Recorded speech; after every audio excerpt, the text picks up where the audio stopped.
Hello everyone, I am Natasha. Welcome back to ACCA Tax Series Key Highlights. Today we are going to discuss one other part from Chapter 2.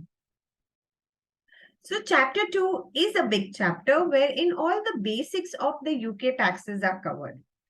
Our topic for today is allowances. Now, we are going to discuss two allowances today. One of them is personal allowance. Every taxpayer in the UK is entitled to this personal allowance. What is this personal allowance?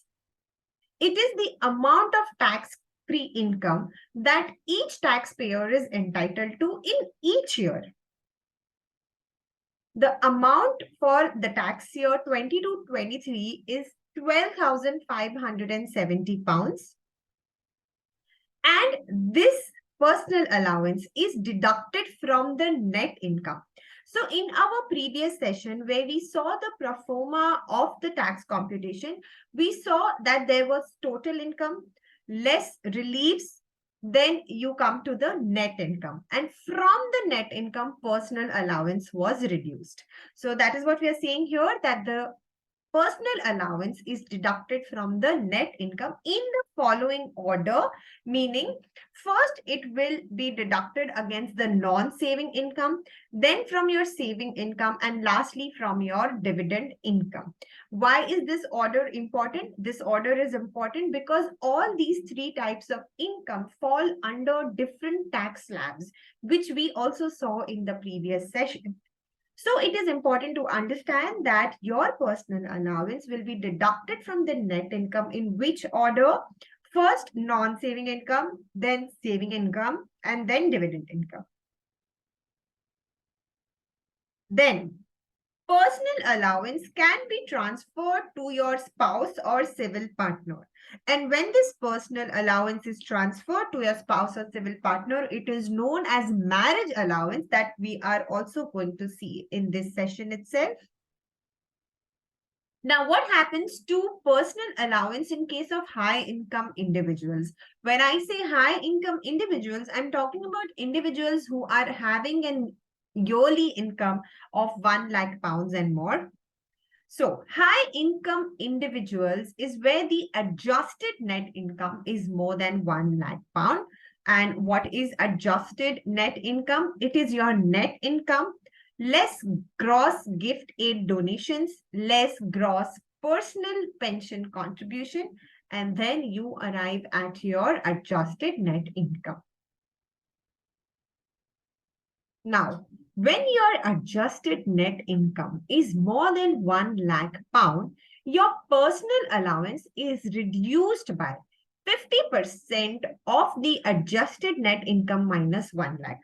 Meaning, for example, suppose my adjusted net income comes to 1 lakh 10,000. So 1 lakh 10,000 minus 1 lakh, 50% of 10,000. And what is 50% of 10,000? 5,000. So my personal allowance is reduced to 5,000 pounds and not 12,570 pounds. And so, as your adjusted net income increases and the moment it crosses 1,25,140 pounds, there is a break even that is achieved. Break even meaning more than this income, your personal allowance will be nil.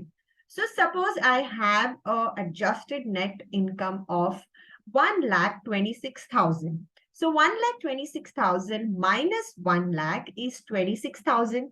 50% of this 26,000 will be 13,000.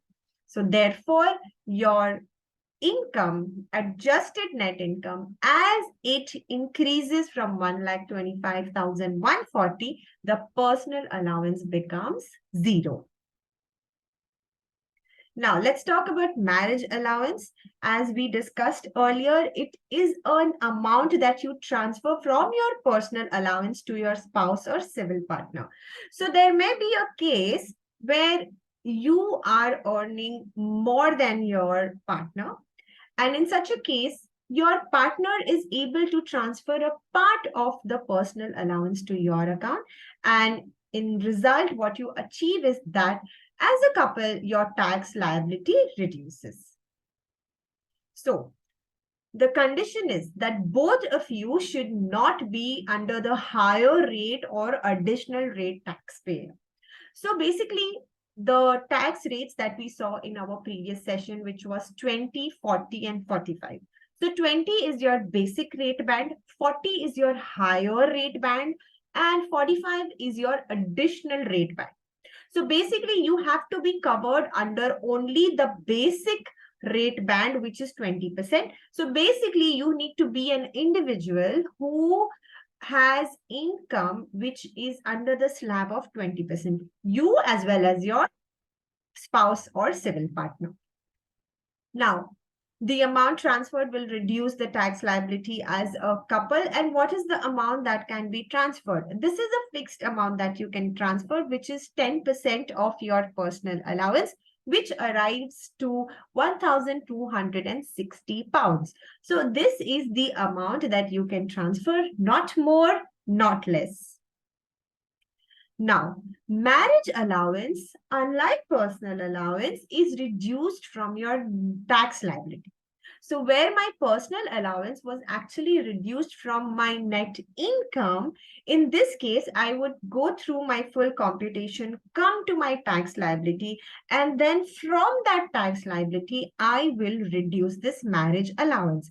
So obviously, as I told you, both the individual as well as the spouse need to be in the basic tax rate band, which is 20%.